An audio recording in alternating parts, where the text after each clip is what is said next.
Bonjour, bonjour à tous, bienvenue dans V8. Cette semaine, l'émission est consacrée aux autos et aux scooters avec la sortie du VEM, véhicule d'époque du Maine, et la rencontre avec une personne sympathique, une spécialiste du scooter Vespa. La journée d'aujourd'hui était une journée un petit peu spéciale puisque c'était un petit souvenir d'un adhérent qui est décédé et qui avait eu l'idée d'organiser cette sortie.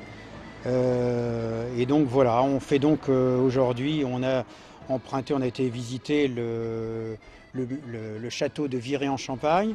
Ensuite, on a été visiter un garage ancien qui a été racheté par un de nos adhérents. Après donc un déjeuner à Chantenay-Villedieu.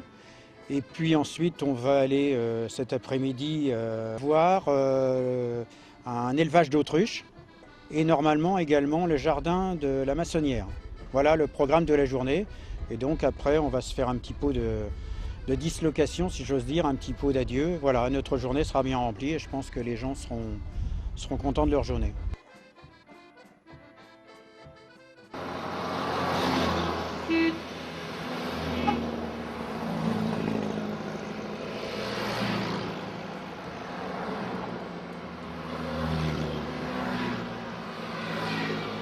Aujourd'hui, effectivement, il y avait une cinquantaine de véhicules.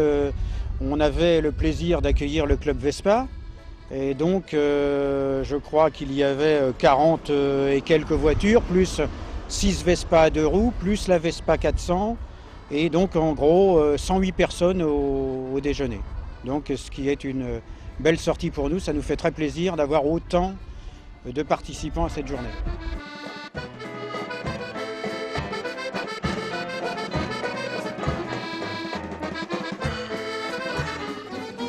Le VEM, le véhicule d'époque du Maine, c'est un club qui a été créé en 1980, en décembre 1980. Donc en 2010, on va fêter les 30 ans de l'association.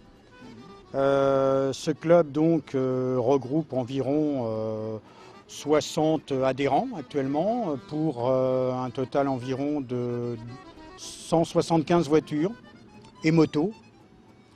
Parce qu'il y a des passionnés de deux roues aussi dans notre association. Ça va de voitures de 1905-6 et puis après donc on passe dans les panels des années 30-40 où là on va avoir des 402 notamment et autres, je pense à NN Renault qui est un petit peu plus ancien, mais après on va passer dans la majorité des voitures sont les années 50-60. C'est vrai que c'est là le maximum de représentation des voitures années 40-60. Voilà. Au niveau des organisations, effectivement, on a mis en place une organisation mensuelle qui est un rassemblement de possesseurs de véhicules anciens et modernes sportives, on va dire. Donc sur le parking Leclerc tous les premiers dimanches de chaque mois. Le parking Leclerc, route des Fontenelles, route de Bonne-Étable. Je précise pour le dire également, je précise que nous ne vendons pas de voitures sur ce parking. On fait simplement une exposition de voitures pour les collectionneurs, qu'ils soient adhérents de club ou non adhérents de club. Voilà. C'est pour les passionnés. Les autres organisations de notre association, il y a d'abord la sortie, je dirais, de printemps qui a lieu aux environs du 1er mai. Où là on a une sortie dans la Sarthe. On a une sortie traditionnelle également de 2 jours, là dans des départements limitrophes, puisqu'évidemment 2 jours c'est très court et qu'on est pris par le temps. Ça c'est une organisation uniquement véhicule d'époque du Maine. Et puis on a une troisième manifestation qui est un interclub qui a lieu fin septembre en règle générale. C'est ce qu'on appelle notre interclub 40-60. Je crois qu'on doit être à la 25e édition du 40-60 qui a lieu donc cette année le dimanche 27 septembre 2009 et on ira du côté de Bellem. Voilà nos 3 organisations et puis bien entendu notre association participe également à d'autres organisations des clubs sartois. J'entends le CAR, j'entends l'AVEC et on est également dans l'organisation BEIM, Bourse d'échange interclub Mancel, qui fait une bourse traditionnellement début avril, qui vient d'avoir lieu. Et pour la première année également, on organise une sortie interclub le 18 octobre, le dimanche 18 octobre, où on espère réunir peut-être 150 voitures qui auront 5 points de départ dans la Sarthe pour converger vers Le Mans et faire donc un petit défilé dans Le Mans. Et on déjeunera tous au parking des expositions, donc le dimanche 18 octobre.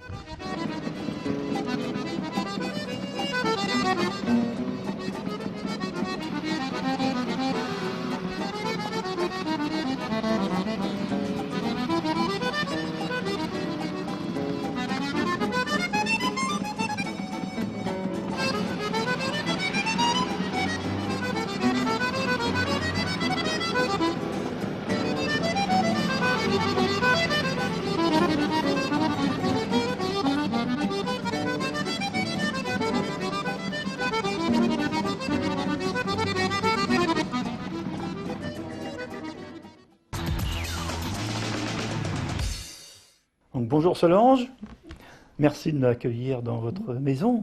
Est-ce que vous pouvez nous raconter un petit peu l'histoire de Vespa, la signification d'abord du mot Vespa? Vespa, c'était guêpe en principe. Vu le bruit du moteur, c'était comme une guêpe. Alors, En italien? en italien, c'est Gespa. C'est D'accord. devenu Vespa. D'accord. C'est ce qu'on m'a dit. Et comment ça s'est créé alors, cette marque? Eh bien, Piaggio avait une usine où il fabriquait surtout pour l'aviation. Et les premiers scooters ont été faits avec des roues d'atterrissage d'avion. Mhm. Et c'est en 1946 qu'ils sont sortis en Italie. Les premiers Vespa. Les premiers, ouais. Et ça a tout de suite été un succès. Oui, et puis après, c'est qu'en 50 ou 51 que ça a été commercialisé en France. Mhm. Donc il y a eu beaucoup de vendus Ah oui, dans le monde entier, je crois. dans le monde entier, oui. Même encore maintenant, on en voit dans les pays étrangers. Mhm. Alors il y a même eu une usine en France. Après, c'était l'ACMA.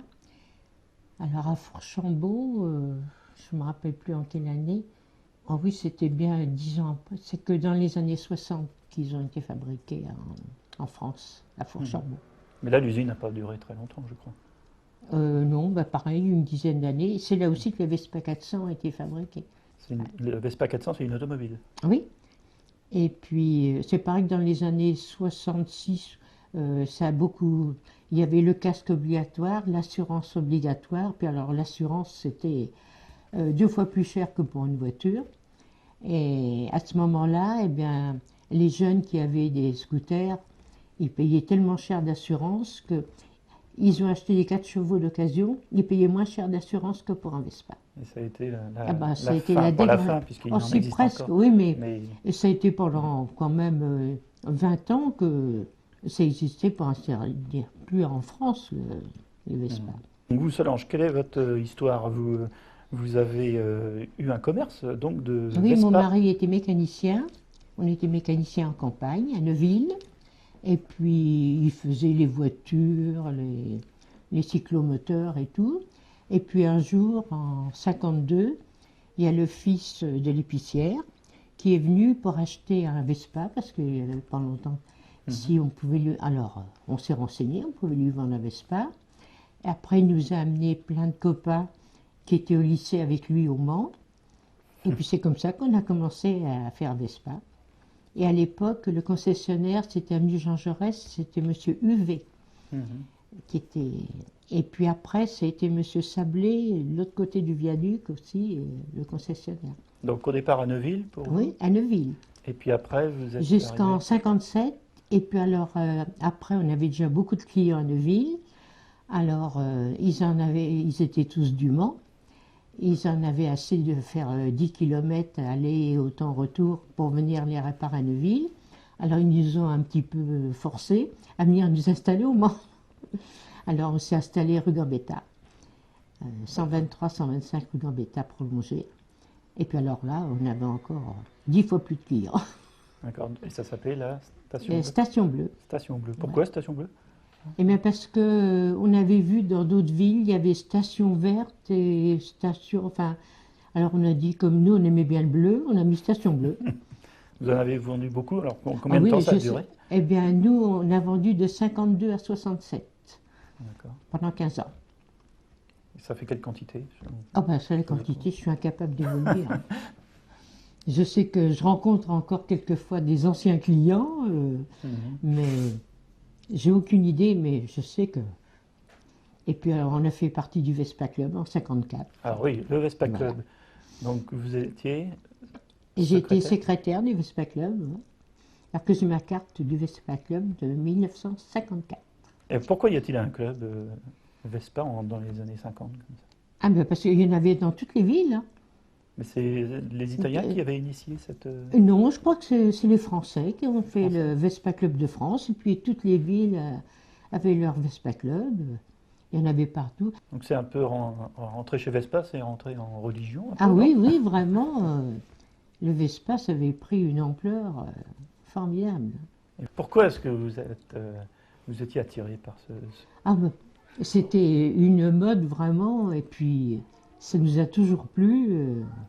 Donc les jeunes gens et les jeunes filles? Ah oui, mais on avait même des clientes des jeunes qui avaient leur propre. Mais à l'époque, et c'était des moins de 20 ans, hein, tous ceux qui étaient au Vespa Club, c'est moins. Après, quand ils se mariaient, tout ça, ben, c'était plus le Vespa, c'était la voiture, enfin c'était la 4 chevaux. À 4 à chevaux. l'époque. Donc, vous avez roulé jusqu'à Ah ben jusqu'en 67. 67. Et j'avais un 125, et je faisais des sorties avec le Vespa Club et tout. Et mon mari suivait avec la voiture et la remorque. Mais on n'avait pour ainsi dire jamais de panne, parce que les scooters, ils étaient tous neufs à l'époque. Oh ben, nous, on avait juste fait la Belgique en international. Et puis autrement, on allait partout. Enfin, le plus loin en France, c'était Marseille. En 61, le Vespa Club du Mans, on était à Marseille. Donc vous suivez toujours les sorties du, Ah bah du avec Vespa plaisir, Club. oui. Donc la Depuis dernière que- c'était le 8 mai. Oui, depuis que j'ai retrouvé le Vespa Club. Vous roulez plus en Vespa. Ah non, quand même pas. À mon âge, non. Voilà, V8 est maintenant terminé. À la semaine prochaine pour revoir encore les meilleurs reportages de V8. Bonnes vacances à tous, bonne route, à bientôt.